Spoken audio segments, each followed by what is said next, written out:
Tinapay mula sa langit. A daily morning devotion with CRC Family.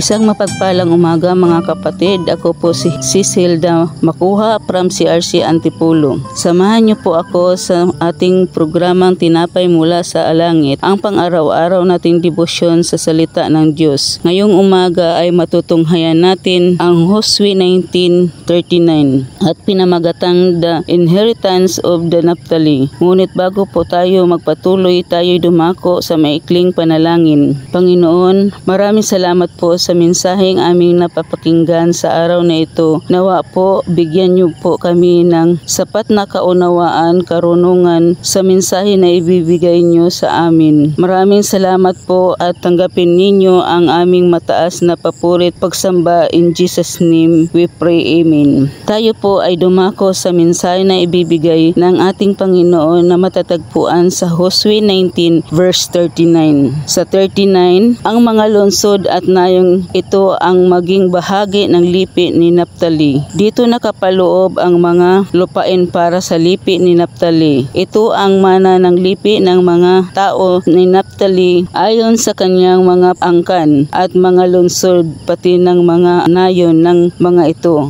Ang Naphtali ay kilala rin sa mayabong na lupain at masagana sa tubig. May dalawang bagay ang pinagkaloob ng Panginoon sa Naphtali. Una, abundant land na matatagpuan sa Deuteronomio 33 verse 23. Tungkol kay Naphtali ay sinabi, lubos na pinagpala ni Yahweh itong si Naphtali. Mula sa lawa hanggang timog ang kanyang kaparti. Ang paglalaan ng Diyos ng isang ligtas at mayaman na mana para sa Naphtali ay nagpapakita ng kanyang pagnanais na ang kanyang bayan ay mamuhay sa kapayapaan, katiwasayan at kasaganaan. Kaya nga mga kapatid, tayo patuloy na magtiwala at mananampalataya sa Diyos dahil higit niyang alam ang ating mga kailangan, kagaya ng pagtupad ng Panginoon sa kanyang pangako sa Naphtali. Pangalawa, God's provision na matatagpuan naman sa Pilipos 4 verse 19. At buhat sa hindi maubos-ubos na kayamanan ng Diyos, ibibigay niya ang lahat ng inyong kailangan sa pamamagitan ni Kristo Jesus. Ang Naphtali ay lubusang pinagpala ng Diyos, hindi lang sa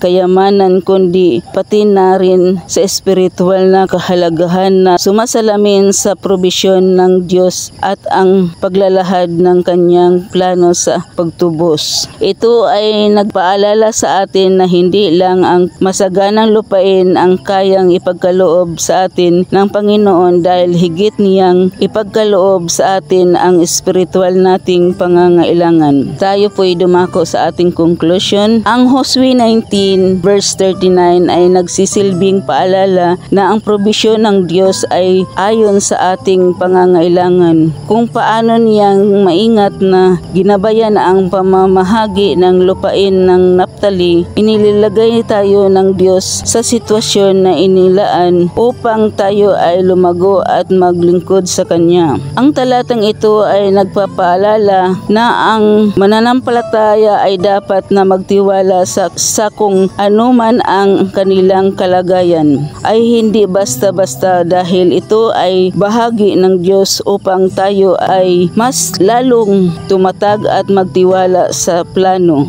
Tayo po'y dumako sa ating closing prayer. Panginoon, maraming salamat po sa aral na ibinigay po niyo sa amin sa umagang ito. Naway maging aral at pagpapala po ito sa lahat ng nakikinig at maraming salamat po sa mga paalala at pagtuwid sa pamamagitan ng iyong mga salita. Maraming salamat po. Ito po ang aming dalangin sa ngalan ng aming Panginoong Diyos na si Jesucristo. Amen. Maraming salamat po sa inyong pakikibahagi sa ating programang lagi nating pagninilayan ang salita ng Diyos mula sa ating puso dahil lubos ang magiging kaunawaan natin dito. Muli po ninyong kaming samahan bukas sa pagninilay ng kanyang mga salita dito sa programang Tinapay Mula sa Langit. Malaya po ninyong i-share ang video na ito upang tayo rin ay maging pagpapala sa iba.